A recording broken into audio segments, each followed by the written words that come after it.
Mon père m'a giflé le jour de son anniversaire. Quel genre de camelote sans valeur m'as-tu donné? A-t-il crié. Je suis parti les larmes aux yeux. Je me suis enfui de la maison. La nuit, j'ai été poussé dans une voiture et kidnappé. L'homme à l'intérieur a dit « Bonjour, mon enfant, je suis ton père biologique. Quelle espèce de cochonnerie sans valeur m'as-tu donné ?» a dit mon père. Et puis, il m'a giflé, devant 30 invités tenant des coupes de champagne, le soir de son 55e anniversaire, dans une maison que j'avais récurée, à genoux, depuis le lever du soleil. Je me suis enfui par la porte d'entrée, avec rien d'autre qu'un sac à dos, et un bleu sur la joue. Je ne le savais pas alors, mais cette gifle, c'était la dernière chose que Gérald Talbot me ferait subir, car, avant minuit, je serais assise dans un SUV noir, face à un inconnu, qui prononcerait 5 mots capables de détruire 18 ans de mensonges. Avant de continuer, s'il vous plaît, prenez un moment pour aimer et vous abonner, mais seulement si vous vous connectez sincèrement à cette histoire. Laissez un commentaire, pour me dire d'où vous regardez, et quelle heure il est chez vous. Je m'appelle Hilary. Bien que, pendant presque toute ma vie, on m'ait forcé à répondre au nom d'Alison. J'ai 21 ans.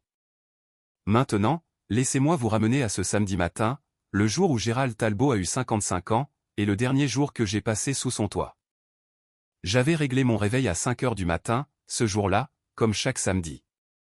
Sauf que, ce samedi-là, s'accompagnait d'une liste manuscrite de 2 pages, que Donna avait laissée sur le comptoir de la cuisine, la veille au soir.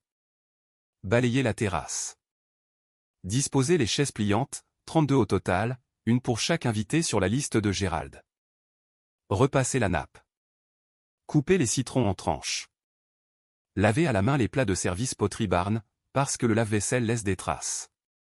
Leur maison était située dans une impasse tranquille, dans le comté de Henrico, en Virginie, une maison coloniale de 4 chambres, avec une pelouse soignée, que Gérald payait quelqu'un pour tondre, tout en disant aux voisins que c'était moi qui le faisais. À l'intérieur, la table à manger était en chêne massif, avec 12 places, et je la polissais toutes les semaines. Sur le comptoir, il y avait 2 caisses de Cabernet de la vallée de Napa, et un gâteau à 3 étages, provenant d'une boulangerie qui facturait plus cher pour le glaçage, que ce que je gagnais en une semaine. Ma chambre était en bas, non pas dans le sous-sol aménagé, mais dans le placard de rangement, à côté du chauffe-eau. Pas de fenêtre. Un matelas une place, que Gérald avait récupéré dans un tas d'encombrants sur le trottoir, quand j'avais 9 ans. Une couverture en laine, qui sentait le carton humide, peu importe le nombre de fois que je la lavais. La chambre de Meghan était à l'étage. Lit queen size, écran plat, un miroir de courtoisie, entouré de ses ampoules hollywoodiennes. Elle avait 23 ans, et vivait encore à la maison. Elle avait toujours sa carte de crédit liée au compte de Gérald. Elle n'avait toujours pas appris à faire bouillir un œuf, parce que c'était mon rôle. J'avais passé 3 mois à économiser, pour le cadeau de Gérald, un portefeuille en cuir, du vrai cuir, provenant d'un grand magasin du centre-ville. 84 $, ce qui ne semble pas beaucoup, à moins que vous ne gagniez 11 $ de l'heure, en récurant des plaques de cuisson, dans un restaurant appelé Rosie's, à la sortie de la route 1. Je l'ai emballé dans du papier craft, parce que je n'avais pas les moyens d'acheter un sac cadeau. Je ne savais pas, debout dans cette cuisine à 5 heures du matin, avec de la farine sur les mains, que ce portefeuille serait la dernière chose que j'offrirais jamais à cet homme. Gérald est descendu à 10 heures. Polo Ralph Lauren, celui avec le grand logo du poney, bleu poudre, pantalon kaki avec un pli parfait comme une lame de couteau, et une eau de Cologne si forte, qu'elle m'atteignait avant lui. Il a marché sur la terrasse, comme un général inspectant ses troupes, a déplacé un bouquet de ballons de 15 cm vers la gauche, a fixé les tranches de citron que j'avais disposées sur le pichet d'eau, et a dit, sans même me regarder, elles sont inégales. Recommence. Donna est apparue à midi, les cheveux coiffés, des clous d'oreilles en perles, avec une robe en lin d'Anne Taylor, qu'elle avait commandée en ligne, et qu'elle m'avait obligé à repasser à la vapeur. Elle a inspecté la cuisine, a passé un doigt le long du comptoir, et a murmuré à Gérald, quelque chose que je n'étais pas censé entendre, mais que j'ai entendu. Elle ne t'a pris qu'un truc bon marché. Prépare-toi. Meghan est apparue en dernier, parce que, bien sûr, c'était son genre. Nouvelle robe, nouvelle mèche, nouveau talon qui claquait sur le sol, que j'avais ciré à 6 heures du matin. Elle a tendu à Gérald une Apple Watch, la série 9, en acier inoxydable, celle qui se vend 700 $. Elle l'avait facturé sur la carte de crédit supplémentaire, que Gérald lui avait donnée pour les urgences. Gérald l'a ouverte, a rayonné, et lui a embrassé le front. « C'est ma fille », a-t-il dit aux premiers invités qui franchissaient la porte. Il avait le bras autour de Meghan. Elle sait toujours ce qui fait plaisir à son vieux père. Il ne m'a pas regardé. Il ne le faisait jamais, quand d'autres personnes nous regardaient. J'étais la fille qui portait les plateaux, remplissait les verres, et essuyait les ronds de condensation sur la table basse, avant qu'ils ne s'incrustent. Quand une des invitées, une femme du bureau de Gérald, a demandé à Donna, Allison ne devrait-elle pas s'asseoir et manger avec nous? Donna a souri de la façon dont elle souriait toujours, aussi chaleureuse qu'une porte fermée, et a répondu, « Oh, elle aime aider. » C'est sa façon de montrer sa gratitude. Vous savez comment c'est, avec les enfants adoptés. J'ai continué à porter les plateaux. C'est arrivé pendant l'ouverture des cadeaux. Gérald était assis en bout de table, comme si c'était un trône. 30 invités étaient disposés autour de lui. Des voisins, des amis de l'église, et quelques collègues de l'agence d'assurance qu'il dirigeait. Des flûtes à champagne, reflétant les guirlandes lumineuses de la terrasse. Meghan était perchée sur la coudoir de son fauteuil, filmant avec son iPhone. Donna se tenait derrière lui, une main sur son épaule, renvoyant l'image d'une femme qui maîtrisait tout à la perfection. Je me suis avancé avec le paquet en papier craft. J'avais écrit sur le devant, avec ma plus belle écriture, « Joyeux anniversaire, Allison ». Gérald l'a pris, en a soupesé le poids dans sa main. Je me souviens d'avoir pensé qu'il pourrait, peut-être, sourire. Il souriait parfois, quand personne ne pouvait l'accuser de s'adoucir. Mais ensuite, il a déchiré le papier, a sorti le portefeuille, l'a ouvert, l'a fermé, et l'a brandi, comme une pièce à conviction lors d'un procès. Quelle espèce de cochonnerie sans valeur m'as-tu donné? Sa voix a tranché à travers les bavardages. La conversation s'est arrêtée. Les fourchettes sont restées suspendues en l'air. Quelqu'un a posé un verre, de manière un peu trop prudente. J'ai commencé à m'expliquer. J'ai économisé pendant 3 mois. 3 mois, et c'est tout ce que tu as trouvé. Il s'est levé. La chaise a raclé sur les dalles. Même le chien a de meilleures friandises. Et puis, il m'a frappé. La paume ouverte, en plein sur le côté gauche de mon visage. Le son a été net et plat. Le genre de son qui ne fait pas d'écho, parce qu'il n'en a pas besoin. Ma tête a basculé sur le côté. Une flûte à champagne est tombée de la table, et s'est brisée sur le sol de la terrasse. Et, pendant une seconde, ça a été le seul bruit au monde. Personne n'a bougé. Donna a regardé son assiette. Un homme du bureau de Gérald a fixé sa serviette. Meghan s'est mordu la lèvre, et a continué à filmer. Une seule personne s'est levée. Ruth Kessler, la voisine d'à côté, 70 ans, et mesurant 1,50 m. Gérald, s'était complètement déplacé. Ne vous mêlez pas de mes affaires de famille. Ruth s'est rassise, mais elle n'a pas détourné le regard de moi, et je n'ai jamais oublié cela. Je suis resté planté là, avec un goût de cuivre sur la langue, et un portefeuille tombé par terre, entre nous deux, et j'ai pensé, cette gifle sera la meilleure preuve dont les avocats auront besoin. Je ne comprenais pas encore cette pensée. Je ne la comprendrai que des heures plus tard, mais quelque chose, à l'intérieur de moi, avait déjà commencé à compter. Je ne suis pas retourné à la fête. Je suis allé dans le placard de rangement, j'ai décroché du clou sur le mur mon sac à dos Jean Sport, bleu marine délavé, s'effilochant au niveau de la fermeture éclair, la seule chose qui m'avait suivi depuis le lycée, et j'ai emballé ce que j'ai pu. 2 chemises, un jean sans trou, une brosse à dents, un chargeur de téléphone, l'enveloppe que j'avais trouvée au fond d'un carton que Gérald avait jeté au printemps dernier, celle avec un logo de l'État que je ne comprenais pas encore, et, depuis une boîte à chaussures cachée sous mon matelas. 340 $ en espèces, principalement des billets de 1 et de 5, l'argent des pourboires de chez Rosies, que j'avais caché, parce Gérald vérifiait mon compte bancaire. 340 $, un sac à dos, un bleu fleurissant déjà en violet sur ma pommette. C'était tout ce que je possédais dans ce monde. J'ai traversé le salon en sortant. La fête avait repris. Gérald riait de quelque chose que quelqu'un avait dit. Champagne à la main, le portefeuille n'était nulle part en vue. Meghan montrait aux invités quelque chose sur son téléphone, probablement la vidéo. Donna se tenait à la fenêtre, et m'a regardé traverser la cour avant. Elle a attrapé le rideau, et l'a fermé. Personne n'a appelé mon nom.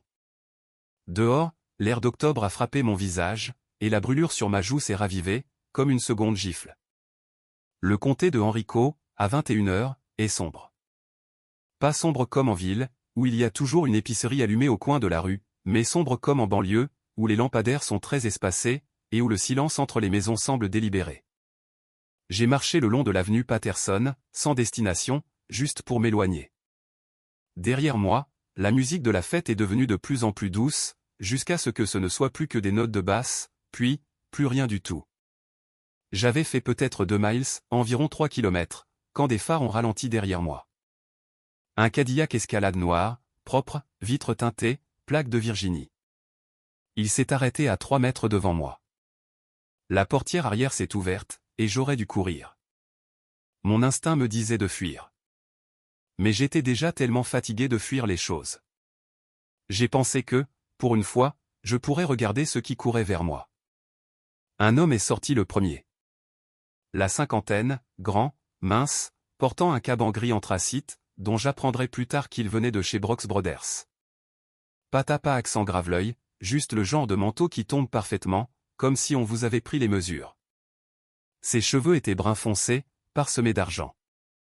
Et ses yeux, vert noisette, écartés, captant la lumière du lampadaire, étaient exactement les mêmes yeux que je voyais dans le miroir de ma salle de bain, tous les matins. Derrière lui, une femme, plus petite, rousse, aux traits nets, portant un porte-documents en cuir, comme si elle venait de quitter un tribunal. Elle gardait ses distances, professionnelle, observatrice. Les mains de l'homme tremblaient. Je pouvais le voir, même dans l'obscurité. « Je suis désolé de vous effrayer », a-t-il dit. Sa voix s'est brisée sur le deuxième mot. « Je m'appelle Richard Whitford, et je crois que je suis votre père biologique. » J'ai fait un pas en arrière. Mes épaules ont heurté le poteau d'une boîte aux lettres. Ce n'est pas possible. Mes parents biologiques ne voulaient pas de moi. C'est ce qu'on m'a dit. On vous a menti. Il a plongé la main dans la poche intérieure de son manteau, et a sorti une photographie. Petite, cornée aux angles, visiblement manipulée 1 millier de fois. Une femme tenant un bébé en bas âge. La femme avait les cheveux auburn, des pommettes comme les miennes, et un sourire qui penchait légèrement vers la gauche. Le bébé avait des yeux vert noisette. Elle s'appelait Catherine, a-t-il dit. C'était ta mère.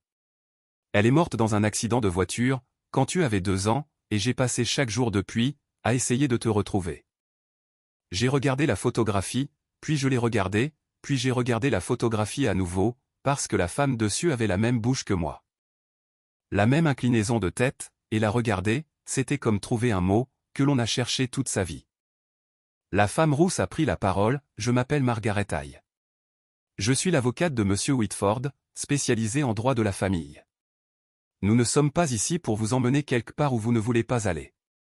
Nous surveillons votre situation, par des voies légales, depuis plusieurs mois. Ce soir, lorsque nos enquêteurs vous ont vu quitter la maison, nous avons pris la décision de vous approcher. Vous surveillez la maison ? Margaret a hoché la tête. La fête d'anniversaire, beaucoup d'invités. C'était l'opportunité la plus sûre, pour confirmer visuellement votre identité. Elle a fait une pause. Nous vous avons aussi vu fuir. J'ai touché ma joue, sans réfléchir. Le bleu pulsait sous le bout de mes doigts. Richard Whitford a regardé la marque sur mon visage, et quelque chose, derrière ses yeux, s'est brisé très doucement. Nous nous sommes assis à l'arrière de l'escalade. Richard d'un côté, moi de l'autre, Margaret sur le siège passager avant, avec son porte-documents ouvert. Le moteur tournait, le chauffage était sur bas. C'était le moment où j'ai eu le plus chaud, de toute la nuit. Richard m'a raconté l'histoire, comme un homme qui l'avait répété pendant 18 ans, et qui n'était toujours pas prêt. Catherine est morte sur l'autoroute IE64, en direction de l'Est, un mardi matin de mars. Un camion de livraison a traversé le terre-plein central. Elle a été tuée sur le coup. Richard était sur le siège passager. Bassin brisé, poumon perforé. 4 mois à l'hôpital. Hilary, c'est-à-dire moi, était à la maison avec un voisin. Pendant que j'étais aux soins intensifs, a-t-il expliqué, les services de protection de l'enfance t'ont placé en famille d'accueil d'urgence. Procédure standard, quand il n'y a pas de parents disponibles. Je comprenais cela. Ce que je ne comprenais pas, c'était le pourquoi. Quand je suis sorti de l'hôpital, et que j'ai fait les démarches pour te ramener à la maison, ils m'ont dit que je ne pouvais pas. Un travailleur social, nommé Léonard Grub, s'occupait de l'affaire. Grub a dit au tribunal de la famille que Richard avait signé un abandon volontaire de ses droits parentaux, un document légal cédant la garde de façon permanente. Grub a présenté au tribunal un formulaire signé. Le juge a approuvé l'adoption. Je n'ai jamais rien signé, a affirmé Richard. J'étais sous respirateur. Je ne pouvais même pas tenir un stylo, encore moins lire un document juridique. Mais le tribunal avait un bout de papier avec mon nom dessus, et cela a suffi. Le temps que Richard engage un avocat, et conteste la décision, il était trop tard. L'adoption avait été finalisée. Le dossier était scellé. Sa fille avait un nouveau nom, une nouvelle famille, une nouvelle vie, quelque part en Virginie, qu'il n'avait pas le droit de connaître. Alors, j'ai engagé des enquêteurs, a-t-il poursuivi. Année après année. J'ai dépensé. Peu importe ce que j'ai dépensé, j'aurais tout dépensé. Sa voix n'a pas tremblé quand il a parlé de l'argent. Elle a tremblé quand il a prononcé le mot « tout ». Léonard Grub, ai-je dit. Combien l'ont-ils payé? Richard a regardé Margaret. Margaret a fermé son porte-document et a répondu « C'est ce que nous avons l'intention de prouver au tribunal ». Le SUV était toujours garé sur l'avenue Patterson, les feux de détresse clignotant en orange dans l'obscurité. J'étais assise, avec mon sac à dos sur les genoux, serrant les bretelles, comme une enfant le premier jour d'école, et je leur ai parlé de l'enveloppe. Le printemps dernier, Gérald avait décidé que Meghan avait besoin d'un studio de yoga dans la maison. Cela signifiait vider le placard de rangement, ma chambre, et déplacer mes affaires dans un coin encore plus petit, près de la chaudière. Il a jeté la plupart de mes biens dans un sac poubelle, et l'a balancé sur le trottoir. J'ai fouillé dans le sac, avant que le camion poubelle ne passe, parce que c'est ce que l'on apprend à faire, quand rien de ce que l'on possède n'est en sécurité. On vérifie, et on sauve ce que l'on peut. Au fond d'une boîte en carton endommagée par l'eau, sous de vieux bulletins scolaires et un sac de vêtements de bébé, j'ai trouvé une enveloppe manille, d'apparence officielle. L'adresse de l'expéditeur portait un sceau, et les mots « Département des services sociaux de Virginie ». À l'intérieur, il y avait un document unique, partiellement expurgé, avec l'entête, titre 4, résumé des versements mensuels d'aide à l'adoption, et, tout en haut, tapé dans une police gouvernementale ordinaire, Alison G. Talbot. Je ne savais pas ce qu'était le titre 4. Je ne savais pas ce que signifiait un résumé des versements. Mais je savais que mon nom figurait sur un document gouvernemental, que Gérald ne m'avait jamais montré. Alors, je l'ai plié, et je l'ai mis dans mon sac à dos. Je le portais sur moi depuis 6 mois, sans comprendre pourquoi. Je l'ai sorti à ce moment-là, et je l'ai tendu à Margaret. Elle l'a déplié, sous le plafonnier, et j'ai regardé son expression changer. Pas de façon dramatique, mais de la façon dont le visage d'un joueur de poker change, lorsque la dernière carte est retournée. C'est le registre des subventions d'adoption, a-t-elle expliqué. L'État de Virginie a payé à Gérald et Donna Talbot, environ $810 par mois, pour votre prise en charge et votre entretien, pendant 18 ans. Elle m'a regardé. Cela fait environ $175 000. Combien de cet argent avez-vous déjà vu? J'ai pensé au matelas ramassé sur le trottoir, à la couverture qui sentait le carton, au placard sans fenêtre. Rien, ai-je répondu. Richard a tourné son visage vers la fenêtre, et, dans le reflet de la vitre, je pouvais le voir serrer la mâchoire si fort, que son muscle sautait. Pendant toutes ces années, ai-je murmuré, à moitié pour moi-même, il m'a appelé un fardeau. Mais je n'étais pas un fardeau. J'étais un chèque de paie. Margaret nous a conduits à un hôtel Hilton, près de Broad Street. Pas la maison des Talbot, pas un refuge, juste un endroit propre, calme, et sûr. Richard nous a enregistrés sous son nom. Chambre séparée, porte communicante, et la première chose que j'ai faite, a été de me tenir au milieu de ma chambre, sans savoir quoi faire. Le lit avait des draps blancs, qui sentaient la lessive, au lieu du moisi. Il y avait une fenêtre.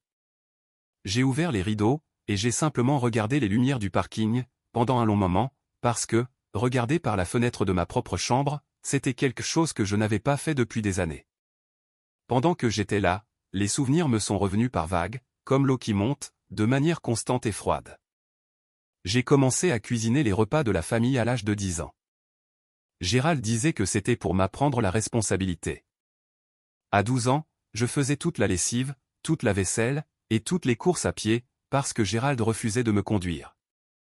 Megan a eu une Toyota Camry pour son 16e anniversaire. J'ai eu un titre de transport, qui a expiré au bout d'un mois, parce que personne ne l'a renouvelé. Alors, je marchais 1 heure et demie, pour aller travailler chez Rosie S. Gérald ne m'a jamais laissé garder mes propres documents. Pas de certificat de naissance, pas de carte de sécurité sociale, pas de pièce d'identité de l'État. Quand j'ai demandé à passer mon permis de conduire à 17 ans, il m'a répondu « Pourquoi faire ? Tu n'as nulle part où aller. » À l'époque, je pensais qu'il avait raison. Maintenant, je comprenais qu'il avait tout conçu de cette façon. Je n'arrêtais pas de me demander pourquoi Gérald m'a-t-il gardé toutes ces années, s'il me méprisait. Pourquoi ne pas simplement me renvoyer dans le système? Si j'étais si inutile, pourquoi s'accrocher à moi? Maintenant, j'avais la réponse. 810 $ par mois. Voilà pourquoi. Avez-vous déjà rencontré quelqu'un qui vous détestait, mais refusait de vous laisser partir? Quelqu'un qui vous faisait vous sentir comme une ordure, mais s'accrochait à vous comme si vous étiez de l'or? Si c'est le cas, dites-le moi dans les commentaires, parce que je pense que vous savez déjà à quoi ressemble ce genre de mathématiques. La voix de Donna résonnait dans ma tête, comme elle le faisait toujours. Douce et piquante, comme du jus de citron sur une coupure. De la gratitude, Allison. C'est tout ce que nous t'avons jamais demandé. Est-ce vraiment si difficile? Non, Donna. Ce qui était difficile, c'était de réaliser que j'avais été reconnaissante envers des gens qui me volaient. Laissez-moi revenir 2 semaines avant la fête, avant la gifle, avant tout ça. Parce que la vérité, c'est que Gérald m'avait déjà montré qui il était. Je n'avais simplement pas encore le vocabulaire pour l'exprimer. C'était un mardi soir. Gérald m'a appelé dans son bureau à domicile, la pièce où personne n'entrait sans permission. Un bureau en acajou, un fauteuil à oreilles en cuir, une étagère de livres reliés qu'il n'avait jamais lus, classés par couleur. Il était assis derrière son bureau, tel un juge, un dossier manille ouvert devant lui. « Assieds-toi » a-t-il ordonné. Pas de « prends place ». « Assieds-toi ». Il a poussé un document vers moi, sur le bureau. 10, peut-être 12 pages, un texte dense, avec une étiquette de signature bleue qui dépassait du bas. C'est un accord volontaire, a-t-il déclaré. Il stipule que tu choisis de rester sous ma tutelle, parce que tu n'es pas financièrement, ni émotionnellement, prête à vivre de manière indépendante. Signe-le. Je l'ai pris. La majeure partie du jargon était impénétrable, considérant que la personne à charge reconnaît qu'une vie indépendante présente un risque financier et psychologique excessif. Mais il y avait une clause, à la page 4, que j'ai parfaitement comprise. L'accord autorisait Gérald à continuer de gérer toutes les aides, de l'État et fédéral, associées aux soins de la personne à charge. Il voulait que je lui cède à nouveau mes propres subventions, cette fois volontairement, avec ma signature d'adulte, pour qu'il puisse continuer à les percevoir, même après que je sois sorti du système. Pourquoi dois-je signer ça? Ai-je demandé. L'expression de Gérald n'a pas changé. Parce que sans cette famille, tu es à la rue. Tu n'as pas de diplôme. Tu n'as pas d'économie. Tu n'as même pas de pièce d'identité. Alors, tu vas signer ça, et tu vas le signer avant mon anniversaire. Considère ça comme ton cadeau pour moi. Je n'ai pas signé. J'ai demandé plus de temps. Gérald n'a rien dit. Il a simplement refermé le dossier, et l'a remis dans le tiroir du bureau. Lentement, de la manière dont on range une arme chargée dans un coffre-fort. C'est pour ça qu'il m'a frappé à la fête. Ce n'était pas à cause du portefeuille. Il n'a jamais été question du portefeuille. C'était parce que je lui avais dit non, pour la première fois en 18 ans, et qu'il ne pouvait pas le supporter. De retour au Hilton, le lendemain matin. Je me suis réveillé à 5 heures du matin par habitude, le cœur battant, parcourant déjà la liste des corvées dans ma tête, avant de m'en souvenir. Il n'y avait pas de liste. Il n'y avait qu'une chambre d'hôtel, avec des draps blancs, et une fenêtre remplie du ciel gris d'octobre. Un coup à la porte communicante. Richard, déjà habillé, tenait 2 tasses de café venant du hall. Il en a posé une sur le bureau, et s'est assis sur la chaise, de l'autre côté de la pièce. Pas trop près, pas trop loin, juste présent. Comme s'il avait peur que, s'il bougeait trop vite, je disparaisse à nouveau. Margaret est arrivée à 8 heures avec une housse à vêtements. À l'intérieur, un jean neuf et un pull en cachemire crème, toujours étiqueté. Quelque chose de propre à vous mettre, a-t-elle dit, toujours aussi pratique. Je les ai emportés dans la salle de bain, je les ai enfilés, et je me suis regardé dans le miroir pendant un long moment. C'était la première fois de ma vie, que je portais quelque chose que personne d'autre n'avait porté avant moi. Quand je suis sorti, les yeux de Richard sont devenus rouges sur les bords, mais il n'a pas pleuré. Il a juste hoché la tête, et a dit, Catherine avait ce même regard, comme si elle décidait si elle pouvait faire confiance au miroir. Je me suis assise sur le bord du lit, et j'ai dit ce à quoi j'avais pensé toute la nuit. J'ai besoin de preuves. Pas de la photo, pas de l'histoire. J'ai besoin d'un test ADN. Si vous êtes celui que vous prétendez être, la science le confirmera. Et si vous ne l'êtes pas, j'ai aussi besoin de le savoir. Richard n'a pas bronché. Bien sûr. Margaret a déjà localisé un laboratoire accrédité à ABB à Richmond. Nous pouvons y aller aujourd'hui. Pas d'hésitation, pas de vexation, pas de culpabilisation, juste un « bien sûr ». J'avais passé 21 ans dans une maison où, poser une question, était traité comme une attaque personnelle. Et voilà un homme, qui répondait comme si mes questions, étaient la chose la plus naturelle au monde. J'ai passé toute ma vie à faire ce qu'on me disait de faire, ai-je ajouté. Si je dois vous faire confiance, ce sera parce que je l'aurais choisi, et non parce que je n'avais nulle part ailleurs où aller. Richard a posé son café. C'est exactement comme ça que ça devrait être. Le laboratoire était un bâtiment bas en briques, près de Carey Street, propre, clinique, éclairé au néon. Un technicien en blouse médicale a prélevé un échantillon à l'intérieur de ma joue. Puis de celle de Richard. Il a étiqueté les flacons, et nous a dit que les résultats prendraient 3 à 5 jours ouvrables. 5 jours. J'avais attendu 21 ans, pour savoir qui j'étais. 5 jours de plus, c'était comme retenir ma respiration sous l'eau. Pendant que nous attendions, Richard a apporté des choses à l'hôtel. Pas des cadeaux, pas de la manière dont Gérald offrait des cadeaux, comme des transactions avec des conditions, mais des morceaux de vie. Un album de photographies. Catherine enceinte, riant sur une balancelle de Porsche, une main sur son ventre. Catherine tenant un nouveau-né avec un bonnet rose. Richard, Catherine, et le bébé devant un bungalow en briques, dans le quartier de Fan District, à Richmond, avec une porte rouge. Le bébé avait des yeux vert noisette, même à l'époque. C'est la maison où tu es né, m'a dit Richard. J'en suis toujours propriétaire. Je n'ai pas eu le cœur de la vendre. J'ai étudié chaque photographie, comme s'il s'agissait d'un document, que je devais mémoriser pour un examen. Le visage de ma mère, ses mains, sa façon de se tenir, légèrement penchée, le poids sur son pied gauche, de la même façon que je me tiens quand je n'y pense pas. Elle est belle, ai-je murmuré. Tu lui ressembles exactement, a-t-il répondu. Surtout les yeux. Le 5e jour, Margaret a appelé. J'étais assise sur le lit de l'hôtel, avec l'album ouvert sur une photo de Catherine, soufflant ses bougies d'anniversaire, quand mon téléphone a sonné.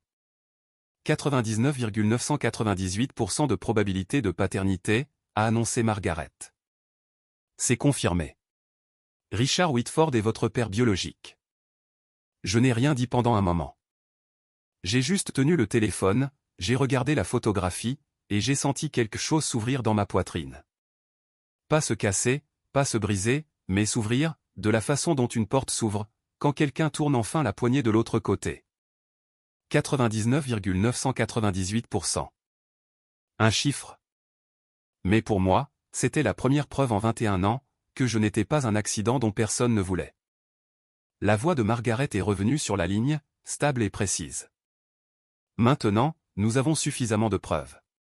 La prochaine étape, c'est le tribunal de la famille. Voici ce que j'ai appris plus tard. À partir des dossiers du tribunal, du témoignage de Ruth Kessler, et des SMS que Donna finirait par remettre à Margaret. Le lendemain matin de la fête, Gérald a appelé la police du comté de Henrico et a signalé ma disparition. Pas parce qu'il était inquiet, mais parce qu'il calculait.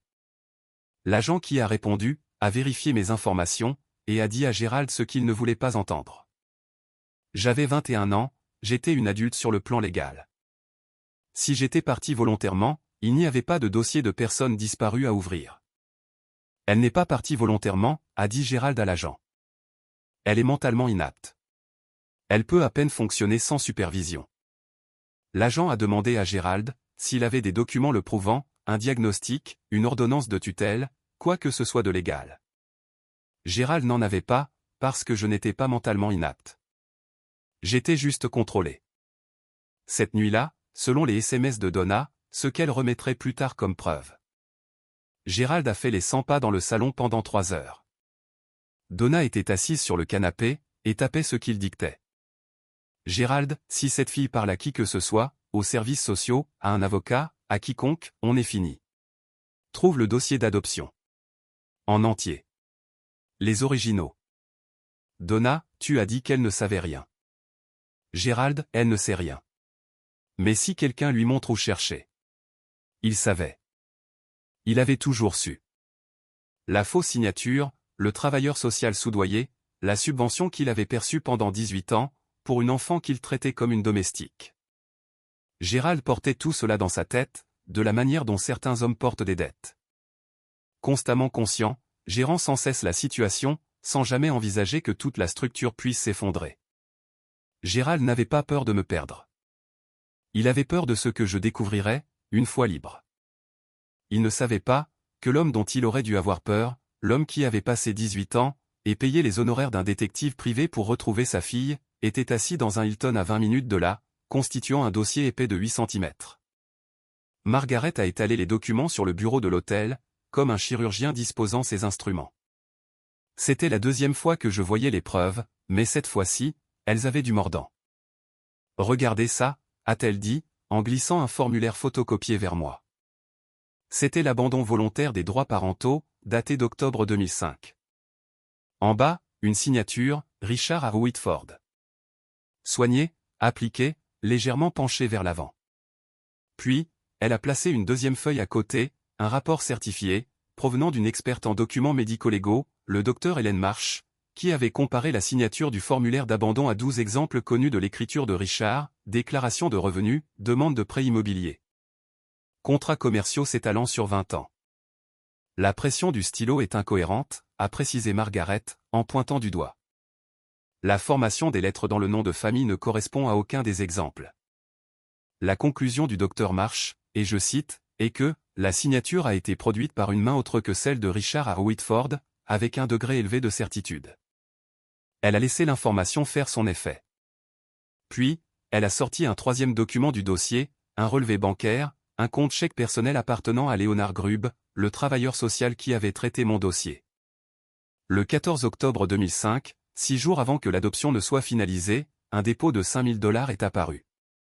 La source, un virement bancaire provenant du compte personnel de Gérald R. Talbot. Pas par l'intermédiaire de l'Église, a ajouté Margaret. Pas par une association caritative. Directement de compte à compte. Une semaine avant que l'adoption ne soit approuvée. J'ai fixé les chiffres. $5000. C'était ce qu'avait coûté toute mon identité. Mon nom, mon père, mon enfance. Échangé pour le prix d'une voiture d'occasion. Richard était assis de l'autre côté de la pièce, les bras croisés, la mâchoire serrée. Il avait déjà vu ces documents, mais me regarder les découvrir, c'était autre chose. Je pouvais le deviner à sa façon de respirer, courte et prudente, comme un homme qui essaie de ne pas casser quelque chose, en le tenant trop fort. Donc, l'adoption peut être annulée ? Ai-je demandé. Margaret a fermé le dossier. En vertu de la loi de Virginie, une adoption obtenue par fraude, y compris par falsification de consentement, peut être déclarée nulle. Oui, elle peut être annulée. 2 jours avant la date d'audience, une lettre est arrivée à la réception du Hilton, adressée à moi, Alison Talbot, et non Hilary Whitford, parce que Gérald refusait toujours de croire que j'avais un autre nom. À l'intérieur, une seule page à l'entête de l'agence d'assurance de Gérald, manuscrite, et une photographie. moi, à 3 ans, assise sur les genoux de Gérald, dans le salon de la maison de l'impasse, portant une robe rose que je ne me souviens pas avoir possédée. Il souriait. Je souriais. On ressemblait à une famille. La lettre disait, « Allison, je ne sais pas qui est cet homme, ni ce qu'il t'a raconté, mais il n'est pas ton père. C'est un inconnu qui exploite une jeune femme confuse. Nous sommes ta famille. Nous avons été ta famille pendant 18 ans. Reviens à la maison. Nous pouvons arranger ça. Je te pardonne d'être parti. Papa. » Je l'ai lu 3 fois. Le mot « pardonne » m'a frappé différemment à chaque fois. D'abord comme une porte qui s'ouvre, puis comme une serrure qui claque, et enfin comme une main m'agrippant le poignet. Il me pardonnait d'être parti, après m'avoir frappé. Je me suis assise sur le bord du lit d'hôtel, et j'ai senti la pièce tanguer. 18 ans de conditionnement ne s'effacent pas, parce qu'un test ADN indique 99,998%. Quelque part à l'intérieur de moi, une voix que je portais depuis l'enfance, a murmuré, « Et si Gérald avait raison ? Et si tout cela n'était qu'une ruse ? Et si Richard voulait juste se servir de toi, lui aussi ?» J'ai regardé Richard, qui lisait dans le fauteuil près de la fenêtre, et j'ai dit, « Comment puis-je savoir que vous n'êtes pas comme lui ? Comment puis-je savoir que vous ne m'utiliserez pas simplement pour autre chose ?» Il a posé son livre. Il n'avait pas l'air blessé. Il ressemblait à un homme, qui comprenait exactement pourquoi je posais cette question. « Tu ne peux pas le savoir, » a-t-il répondu. « Pas encore. Et je ne vais pas essayer de te convaincre avec des mots. Parce que les mots ne coûtent rien. L'ADN ne ment pas. Les documents ne mentent pas. Et le tribunal décidera de ce qui est vrai. Tout ce que je te demande, c'est de laisser les preuves parler. » Il a repris son livre, et s'est remis à lire. Et ça, le fait de ne pas me forcer, de me laisser de l'espace, c'était la chose qui me faisait le plus peur, parce que c'était si différent de tout ce que je connaissais. Cette nuit-là, je ne trouvais pas le sommeil. Alors, j'ai fait ce que je faisais toujours, quand le monde cessait d'avoir du sens. J'ai regardé les preuves. J'ai sorti l'enveloppe du titre 4 de mon sac à dos, et je l'ai posée sur le bureau, à côté de la lettre de Gérald. 2 documents, l'un de l'État de Virginie confirmant que Gérald recevait $810 par mois pour s'occuper de moi. L'autre de Gérald affirmant qu'il était ma famille. Si Gérald m'aimait, pourquoi est-ce que je dormais dans un placard de rangement? Si Gérald m'aimait, pourquoi n'avais-je pas de certificat de naissance, de carte de sécurité sociale, ni la moindre pièce d'identité à mon nom? Si Gérald m'aimait, pourquoi l'extension de tutelle qu'il avait essayé de me faire signer, était-elle conçue pour maintenir le versement des subventions, et non pour assurer ma sécurité? La réponse était dans les mathématiques. Elle avait toujours été dans les mathématiques. Gérald ne m'aimait pas. Gérald me facturait. J'ai appelé Margaret à 23 heures. Elle a décroché à la 2e sonnerie, ce qui m'a indiqué qu'elle attendait cet appel. Je vais au tribunal, lui ai-je dit. Pas parce que je fais confiance à Richard. Pas entièrement, pas encore, mais parce que je mérite de connaître la vérité. J'ai gagné ce droit. C'est tout ce dont nous avons besoin, a-t-elle répondu. Le lendemain après-midi, Derek Simons est venu à l'hôtel. La quarantaine, la mâchoire carrée, sérieux, un travailleur social du département des services sociaux de Virginie, chargé d'examiner la requête de Richard. Il m'a posé des questions sur mes conditions de vie en grandissant. Je lui ai parlé du placard, des corvées, des documents manquants, de l'isolement. Il a tout noté dans un petit carnet. Et quand j'ai eu fini, il n'a pas dit « je suis désolé » ou « ça a dû être dur ». Il a dit « ce que vous décrivez, si c'est corroboré par les dossiers, constitue de la négligence, et la composante financière constitue une exploitation des fonds d'aide à l'adoption. » Puis il m'a regardé, et a ajouté plus doucement « il ne s'agit pas seulement d'une adoption frauduleuse, mademoiselle Whitford. Il s'agit d'un système qui était censé vous protéger, et qui ne l'a pas fait. Je ne choisis pas Richard plutôt que Gérald, me suis-je dit pendant que Derek partait. Je choisis la vérité, plutôt que le mensonge que j'ai vécu. Je n'ai pas assisté directement à cette partie. C'est ressorti plus tard, pièce par pièce, à travers le témoignage de Donna, et les SMS qu'elle a remis. Mais je vais le raconter tel que ça s'est passé, parce que vous devez comprendre qui Gérald pensait affronter, en entrant dans cette salle d'audience. La veille de l'audience, Gérald était assis à la table de la salle à manger, la même table en chêne que j'avais polie chaque semaine pendant 18 ans, et répétait son témoignage avec son avocat. Pas un avocat du calibre de Margaret, mais un généraliste, avec un bureau dans un centre commercial, qui facturait à la demi-heure, et qui n'avait jamais traité de cas de fraude à l'adoption de sa vie. J'ai tous les papiers, a dit Gérald. Signé, scellé, tamponné par le tribunal. Je suis membre de la première église baptiste depuis 22 ans. J'entraîne l'équipe de baseball pour enfants. Tout le monde, dans cette communauté, sait qui je suis.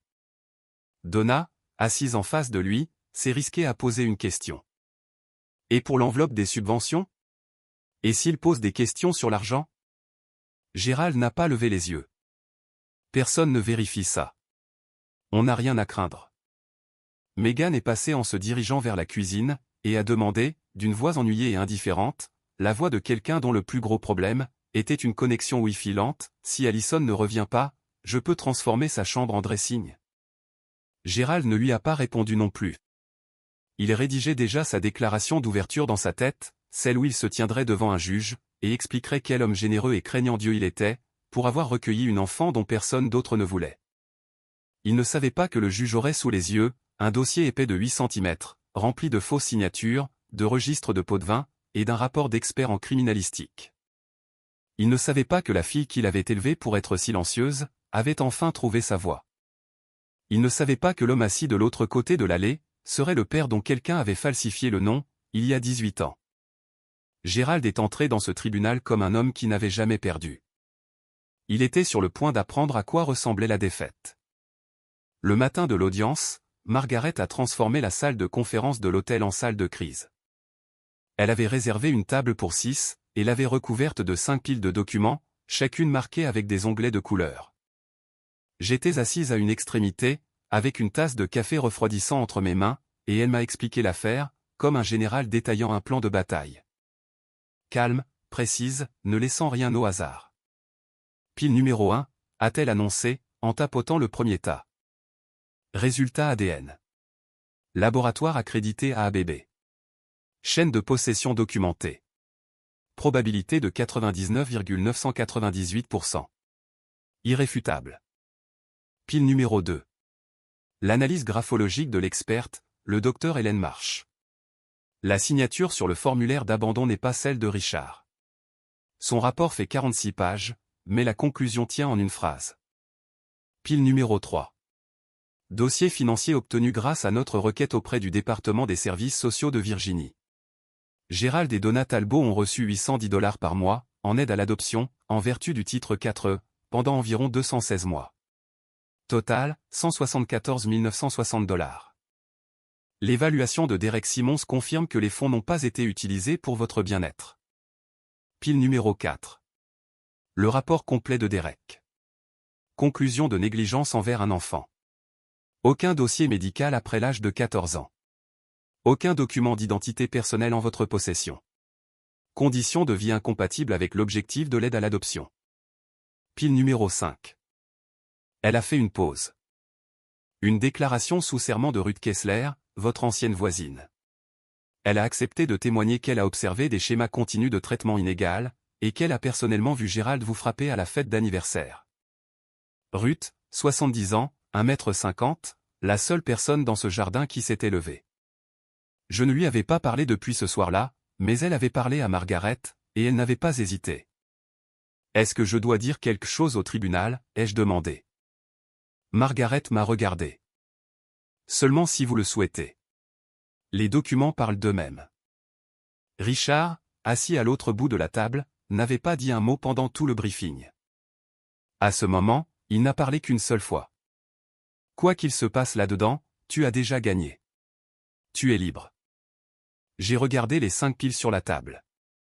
Une vie entière de mensonges, démantelés dans des dossiers à onglets. Et j'ai pensé, non, je n'ai pas encore gagné.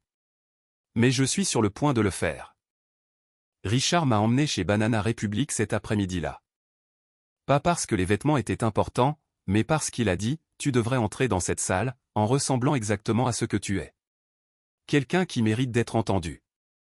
J'ai essayé un blazer bleu marine, un chemisier en soie blanche, un pantalon gris anthracite, je me suis tenu devant le miroir de la cabine d'essayage, et j'ai fixé la personne qui me regardait en retour. Elle avait les épaules droites, un regard clair, et ressemblait à quelqu'un qui pourrait s'asseoir à une table de conférence, et non pas y apporter des plateaux. Ta mère faisait ça aussi, a dit Richard, quand je suis sorti. Il était appuyé contre le mur à l'extérieur des cabines d'essayage, les mains dans les poches de son manteau. Elle se tenait devant le miroir pendant un long moment, puis elle se souriait. Juste un peu, comme si elle avait résolu quelque chose. Je n'avais pas souri, mais je comprenais ce qu'il voulait dire. Quelque chose était en train de se résoudre. Sur le chemin du retour, Richard a montré du doigt un bungalow en briques, dans une rue bordée d'arbres, dans le quartier de Fan District. Une porte d'entrée rouge, des volets blancs, une balancelle de Porsche immobile dans l'air d'octobre. C'est la maison, a-t-il dit. Celle des photos. Je l'ai regardée par la fenêtre, la maison dans laquelle j'étais né, la maison dont j'avais été arraché, et je n'ai pas ressenti la douleur à laquelle je m'attendais. J'ai ressenti quelque chose de plus calme, une sorte de reconnaissance, qui s'installe dans le corps plutôt que dans l'esprit. Cette nuit-là, la veille de l'audience, je me suis assise sur le lit de l'hôtel, et j'ai écrit dans un carnet que j'avais acheté à la pharmacie d'en face. Pas un discours, pas un plan, juste une ligne pour moi-même, peu importe ce qui se passe demain, je ne retournerai jamais dans ce placard de rangement. Je ne répondrai plus jamais à un nom qui n'est pas le mien. Je ne serai plus jamais reconnaissante d'avoir été utilisée. J'ai dormi 4 heures. J'ai rêvé d'une porte rouge qui s'ouvrait. Tribunal de la famille de Richmond, un mardi matin, fin octobre. Le bâtiment était fait de vieilles briques fédérales, avec une entrée à colonnes, et les sols des couloirs faisaient écho à chaque pas, comme si le bâtiment voulait que l'on sache qui approchait. Je suis arrivé à 8h30, avec Richard à ma gauche, et Margaret à ma droite. Derek Simon suivait quelques pas derrière, portant une boîte à archives remplie de dossiers. Blazer bleu marine, chemisier blanc, cheveux tirés en un chignon bas. Aucun bijou. Je n'en possédais pas, mais mes mains étaient fermes, et mon dos était droit. Gérald est arrivé à 8h40. Costume gris, cravate bordeaux, Donna a son bras dans sa robe Ann Taylor, Meghan traînant derrière dans une tenue trop décontractée pour le tribunal. Son avocat portait un simple dossier. Gérald tenait son menton avec l'angle d'un homme qui croyait que c'était une simple formalité. Puis, il nous a vus. Ses yeux se sont d'abord posés sur moi. Il a remarqué le blazer, la posture, l'absence de la fille qui avait l'habitude de fixer le sol. Ensuite, ils se sont tournés vers Richard, puis vers Margaret, puis vers la boîte à archives que Derek posait sur la table des plaignants. Le visage de Gérald ne s'est pas effondré. Il s'est recalibré. J'avais déjà vu ce regard. L'arithmétique mentale rapide d'un homme qui contrôle chaque variable, réalisant soudainement qu'il en a manqué une. La main de Donna s'est resserrée sur son bras. Meghan a sorti son téléphone, s'est ravisée, et l'a rangé. Gérald et moi avons échangé un regard dans le couloir. Pour la première fois de ma vie, je n'ai pas baissé les yeux. Le greffier a ouvert les portes de la salle d'audience, et a appelé l'affaire. Dans l'affaire de l'adoption de la mineure, anciennement connue sous le nom de Hilary Whitford, actuellement nommée Alison Grace Talbot. Nous sommes entrés, les deux camps, par la même porte, venant de mondes différents. Margaret se tenait de la façon dont j'imagine qu'un scalpel se tiendrait, s'il en était capable. Droite, précise, reflétant la lumière. Elle s'est adressée à la juge, l'honorable Patricia Dwyer, sans note. Votre honneur, nous sommes ici aujourd'hui pour présenter des preuves, que l'adoption de Hilary Whitford, connue au cours des 18 dernières années sous le nom d'Alison Grace Talbot, a été obtenue par la fraude.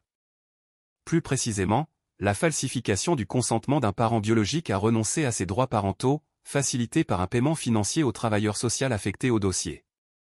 Elle a d'abord présenté les résultats ADN. La déclaration sous serment du technicien de laboratoire, la chaîne de possession, le chiffre 99,998%. La juge Dwyer a examiné le rapport, a ajusté ses lunettes de lecture, et l'a mis de côté avec un petit hochement de tête. Ensuite, Margaret a présenté l'analyse graphologique. Le rapport de 46 pages du docteur Helen Marsh, condensé à son paragraphe final. Mon opinion professionnelle, avec un degré raisonnable de certitude scientifique, est que la signature sur le document de renonciation volontaire aux droits parentaux, daté d'octobre 2005, n'a pas été produite par Richard A. Whitford. L'avocat de Gérald s'est levé. Votre honneur, mon client possède un décret d'adoption légalement exécuté, approuvé par ce système judiciaire il y a près de 2 décennies. La partie requérante tente de remettre en cause une affaire classée, sur la base de l'opinion d'un expert engagé par ses soins. Margaret ne s'est pas retournée. Votre honneur, un décret construit sur une signature falsifiée n'est pas classé. Il est dissimulé. Nous sommes ici pour le mettre au jour. J'ai entendu Ruth Kessler bouger sur son siège, dans le public derrière moi.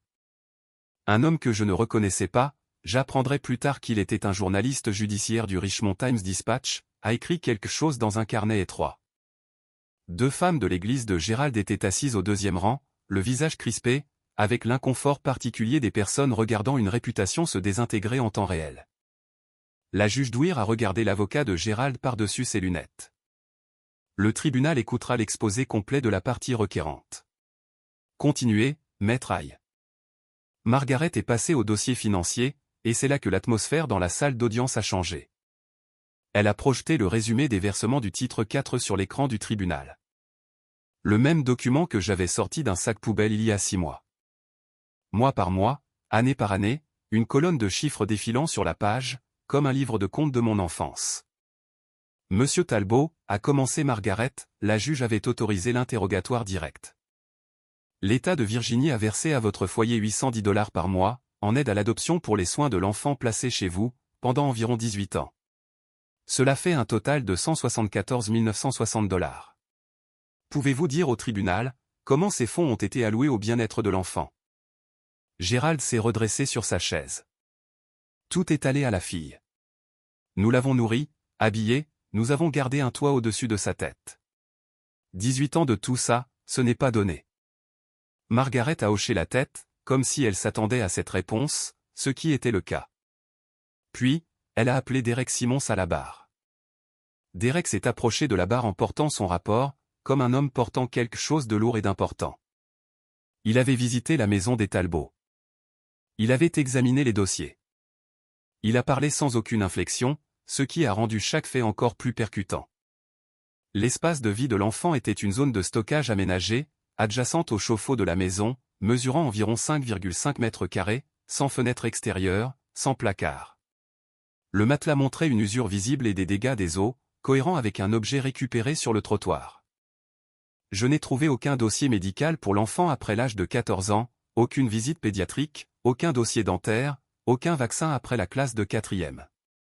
L'enfant n'avait aucune pièce d'identité délivrée par l'État, aucune carte de sécurité sociale en sa possession, et aucun accès documenté à son propre dossier d'adoption. Il a regardé la juge. Selon mon évaluation professionnelle, votre honneur, les conditions de vie décrites et observées sont caractéristiques de négligence envers un enfant, et non conformes à l'objectif prévu des fonds d'aide à l'adoption. Donna a commencé à pleurer, doucement au début, puis plus fort. Le genre de pleurs mis en scène, qui attire les regards. Gérald lui a serré la main et a contracté la mâchoire, projetant l'image d'un mari protégeant une épouse fragile, contre des accusations injustes. Mais ce fut au tour de Ruth Kessler. Elle a pris place à la barre avec un gilet bleu marine, et des chaussures plates confortables, et elle n'a rien joué du tout. Je vis à côté de cette famille depuis 12 ans, a témoigné Ruth. J'ai vu cette fille tondre leur pelouse, laver leur voiture, étendre le linge dans le jardin, pendant que l'autre fille, la fille biologique, prenait des bains de soleil sur une chaise longue. Je n'ai jamais vu Allison, je veux dire Hilary, s'asseoir à leur table à dîner quand des invités étaient présents. Et le soir de l'anniversaire de Monsieur Talbot, je l'ai vu la frapper au visage, devant 30 personnes, parce qu'elle lui avait offert un cadeau, qu'il jugeait indigne de lui. La salle d'audience est restée silencieuse, de la façon dont une pièce est silencieuse, lorsque tout le monde y recalcule ce qu'il pensait savoir. Margaret a attendu que Ruth descende de la barre, puis s'est tournée vers Gérald. Monsieur Talbot, connaissez-vous un homme du nom de Léonard Grubb? Gérald n'a pas scié. Non. Margaret a sorti une photographie imprimée sur papier glacé, avec une date estampillée dans le coin. 2 hommes se tenant près d'une table pliante, lors d'un événement en plein air. L'un était Gérald, 10 ans plus jeune, en polo, tenant une assiette en carton. L'autre était un homme mince à lunettes, avec un cordon du DSS de Virginie autour du cou. Cette photo a été prise lors du pique-nique communautaire de la première église baptiste, en juin 2004, a déclaré Margaret. Un an avant la finalisation de l'adoption. L'homme à côté de vous est Leonard Grubb, le travailleur social chargé du dossier de Hilary Whitford. Soutenez-vous toujours que vous ne le connaissez pas.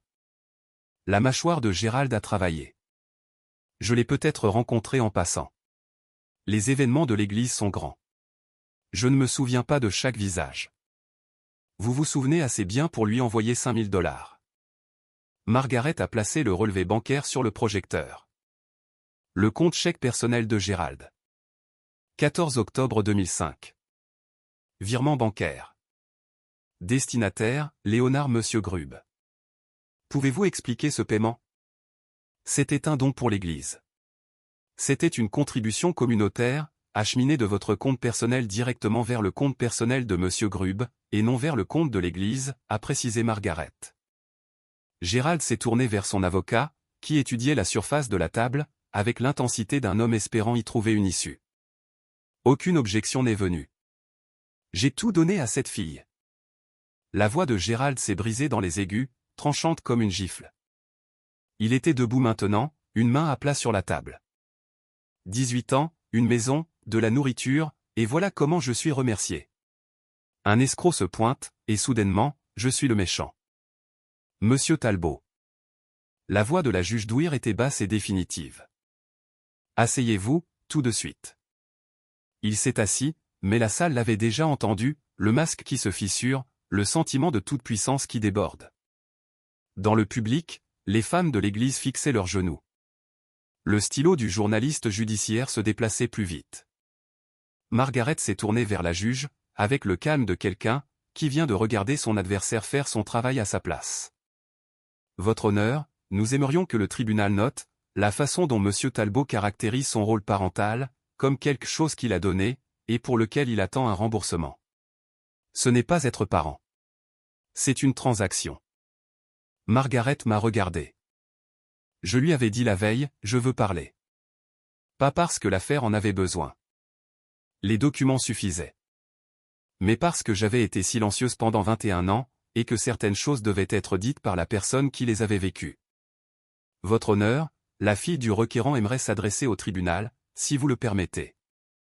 La juge d'Ouire a hoché la tête. Vous pouvez y aller. Je me suis levé, blazer bleu marine, chemisier blanc, les bras le long du corps. J'ai regardé la juge, pas Gérald, parce que ce n'était pas pour lui. Votre honneur, je ne suis pas ici par vengeance. Le mot est resté suspendu en l'air pendant un instant, et je l'ai laissé flotter. Je suis ici parce que, pendant 21 ans, je n'ai pas su qui j'étais. Je ne connaissais pas mon propre nom. Je ne connaissais pas le visage de ma mère. Je ne savais pas que quelqu'un me cherchait, ni que les papiers qui m'ont placé dans cette maison reposaient sur une signature falsifiée. J'ai fait une pause, j'ai respiré. Monsieur Talbot a dit qu'il m'avait tout donné. Voici à quoi ressemblait ce tout. Un placard de rangement sans fenêtre. Un matelas trouvé sur le trottoir. Aucune visite chez le médecin après l'âge de 14 ans, aucune pièce d'identité, aucun certificat de naissance. Je ne connaissais pas mon propre numéro de sécurité sociale, jusqu'à il y a 2 semaines. J'ai travaillé dans cette maison depuis l'âge de 8 ans, à cuisiner, nettoyer, faire la lessive. Et on me disait chaque jour que je devais en être reconnaissante, que sans eux, je n'étais rien. Ma voix ne s'est pas brisée. J'avais décidé qu'elle ne le ferait pas. Il m'a giflé à sa fête d'anniversaire, parce que je lui avais offert un portefeuille, que j'avais mis 3 mois à me payer. Mais la vérité, c'est qu'il m'a giflé, parce que je refusais de signer un papier lui donnant un contrôle continu sur ma vie. Voilà ce que j'étais pour lui. Pas une fille. Une ligne budgétaire. J'ai regardé la juge. Je ne demande pas à ce tribunal de punir Gérald Talbot. Je demande à ce tribunal de rétablir la vérité, parce que je mérite au moins cela. Chaque enfant dans le système mérite cela. Je me suis rassise. La salle était silencieuse. Ruth Kessler pleurait doucement, des larmes sincères. Le journaliste avait arrêté d'écrire, et me regardait simplement. Richard était assis parfaitement immobile, les mains croisées sur la table, mais je pouvais voir ses jointures blanches. Quand je me suis tenu dans cette salle d'audience, je me souviens d'avoir pensé, pourquoi m'a-t-il fallu 21 ans, pour dire quelque chose d'aussi simple? Avez-vous déjà gardé quelque chose en vous pendant si longtemps, que lorsque vous le dites enfin à voix haute, vous êtes surpris de voir que ça ne prend que quelques phrases, que tout ce poids pouvait tenir en si peu de mots? Si vous savez ce que ça fait, dites-le moi dans les commentaires, parce que je pense que c'est le genre de choses qu'on ne peut pas expliquer à quelqu'un qui ne l'a pas porté. Ce qui s'est passé ensuite, personne ne s'y attendait. Surtout pas Gérald. Donna s'est levée. Pas depuis la barre des témoins. Elle n'avait pas été appelée. Elle s'est levée du banc de la défense, a lissé le devant de sa robe Anne Taylor comme elle lissait tout, et a dit d'une voix qui tremblait, comme un fil de fer sur le point de céder, « Votre honneur, j'ai quelque chose que je dois dire. » Gérald a attrapé son poignet. « Donna, assieds-toi. » Elle s'est dégagée. C'était la première fois que je la voyais se libérer de quoi que ce soit. « J'ai rédigé le chèque, » a déclaré Donna.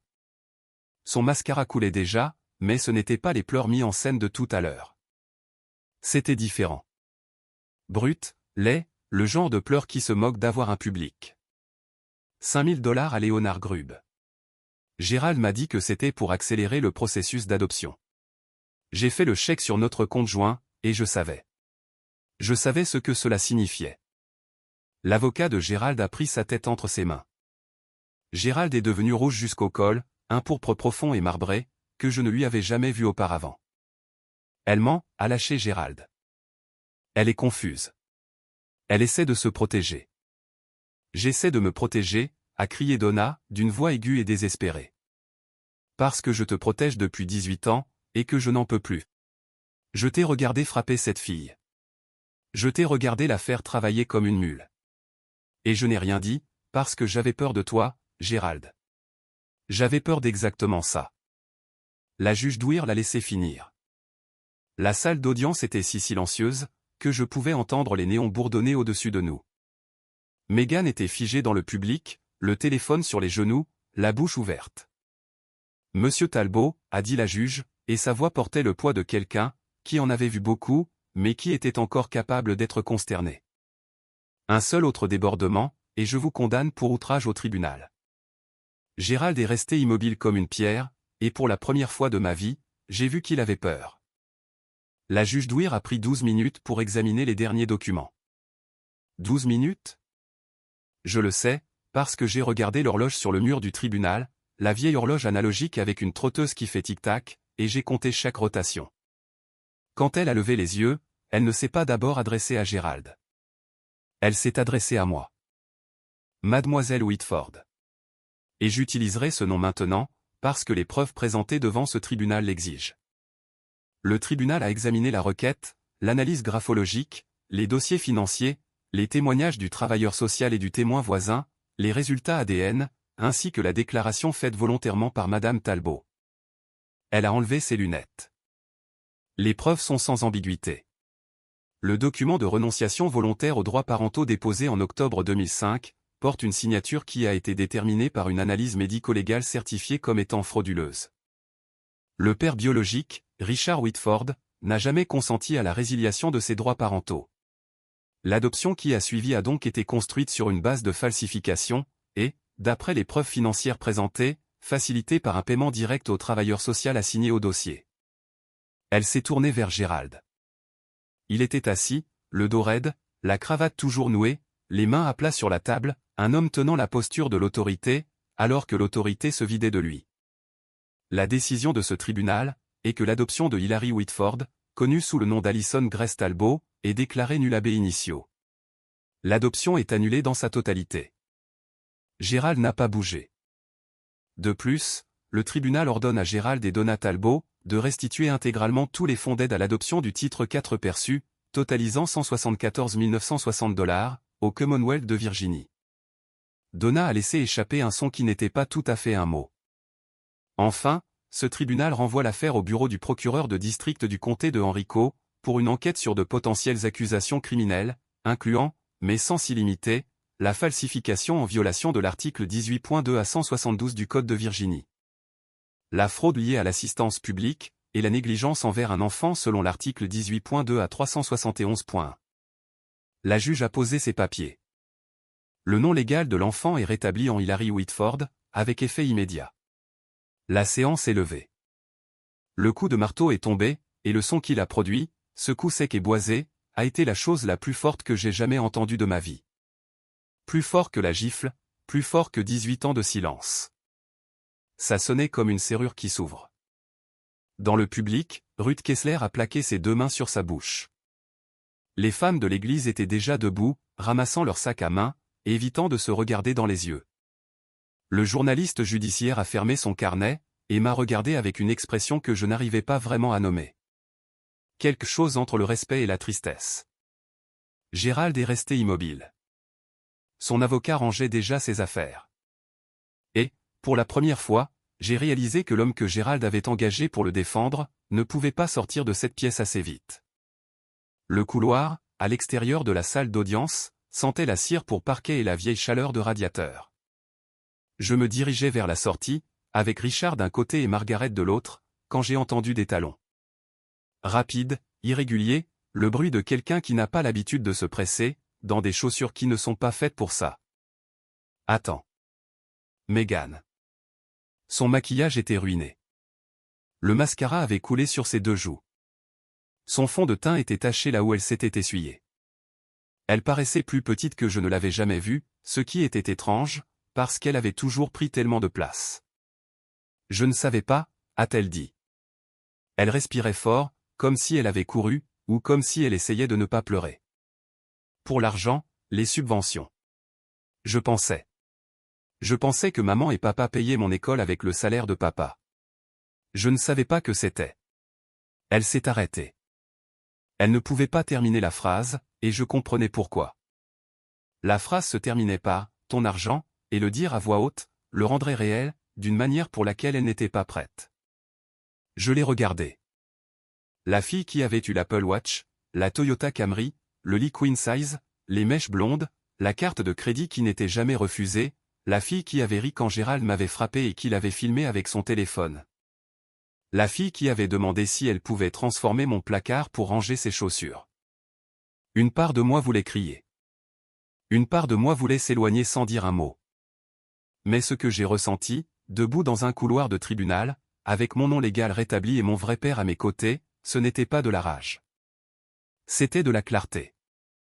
J'espère que tu découvriras qui tu es, sans son argent, Meghan, lui ai-je dit. Je l'espère vraiment, mais c'est ton parcours, pas le mien. Elle a hoché la tête une fois, et j'ai vu quelque chose passer sur son visage.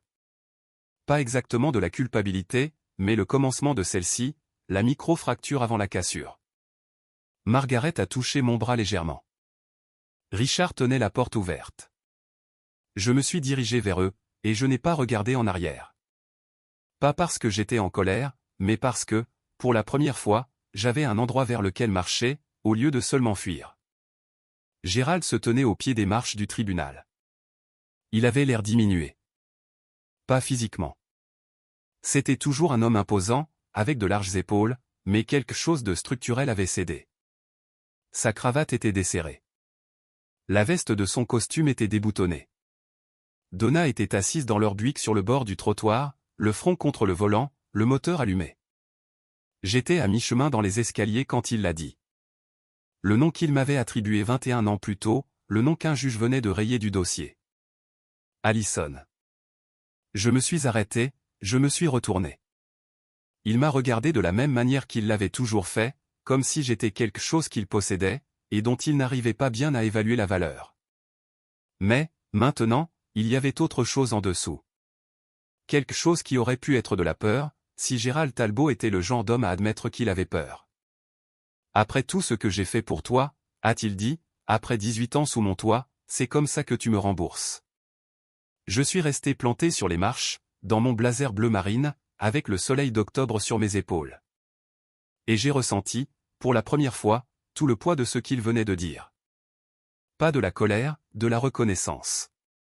Parce que, même maintenant, même avec la décision du juge résonnant encore dans l'air, même avec un rapport médico-légal prouvant qu'il avait falsifié la signature d'un homme pour voler sa fille, Gérald Talbot croyait qu'on lui devait quelque chose. Je m'appelle Hilary, lui ai-je répondu. Et tu n'as rien fait pour moi. Tu m'as tout infligé, et maintenant, c'est fini. Je me suis retourné, et j'ai descendu les dernières marches. Richard attendait près de l'escalade, la portière ouverte. Il n'a rien dit. Il n'en avait pas besoin. Il tenait juste la porte, de la manière dont on tient une porte, pour quelqu'un pour qui on a attendu 18 ans de la tenir. Je suis monté, la portière s'est refermée, et la dernière chose que j'ai vue, à travers la vitre teintée, c'est Gérald Talbot debout, seul sur les marches du tribunal, la veste de son costume grande ouverte, regardant son investissement s'éloigner. 6 mois plus tard. Voilà où j'en suis maintenant. Je vis à Richmond, pas dans la maison du Fan District avec la porte rouge, bien que Richard me l'ait proposé. J'ai un appartement près de Grace Street, un studio avec de grandes fenêtres, qui laissent entrer tellement de lumière le matin.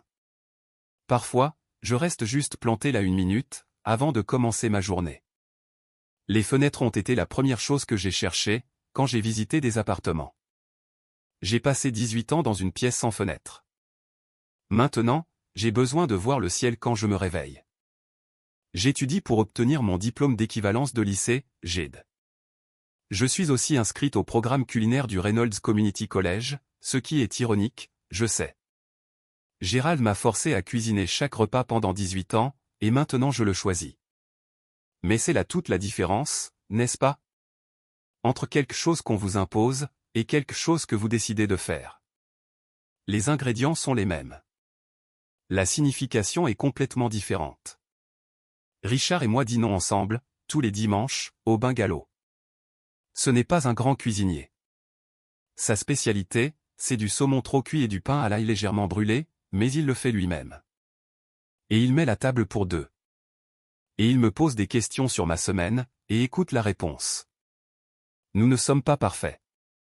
Il y a des silences gênants. Il y a des moments, où aucun de nous ne sait quoi dire, parce qu'on ne peut pas rattraper 18 années volées, autour d'un saumon.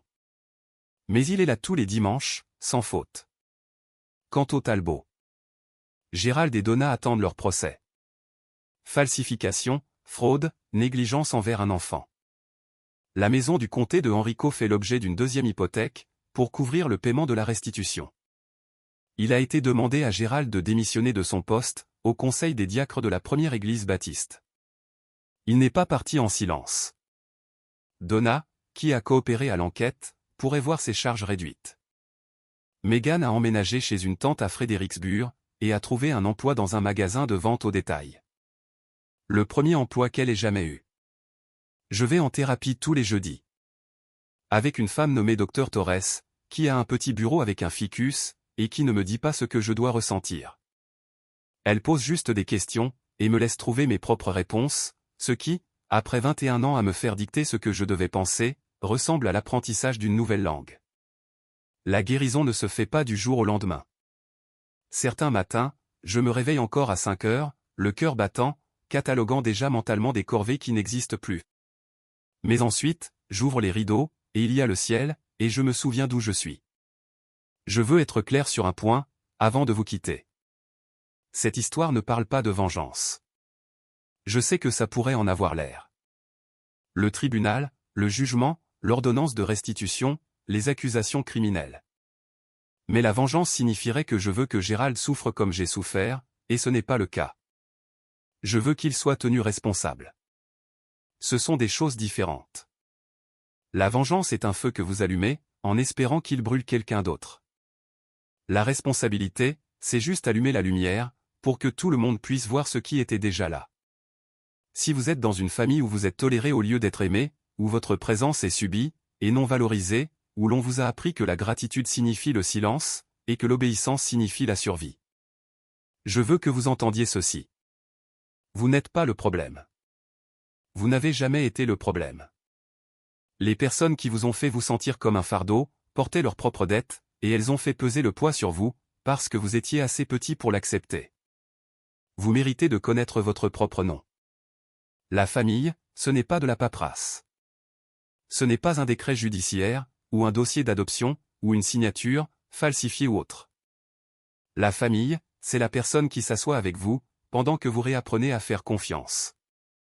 La personne qui vous dit, bien sûr, quand vous demandez des preuves au lieu de la foi. La personne qui tient la porte, et ne vous demande pas d'en être reconnaissant.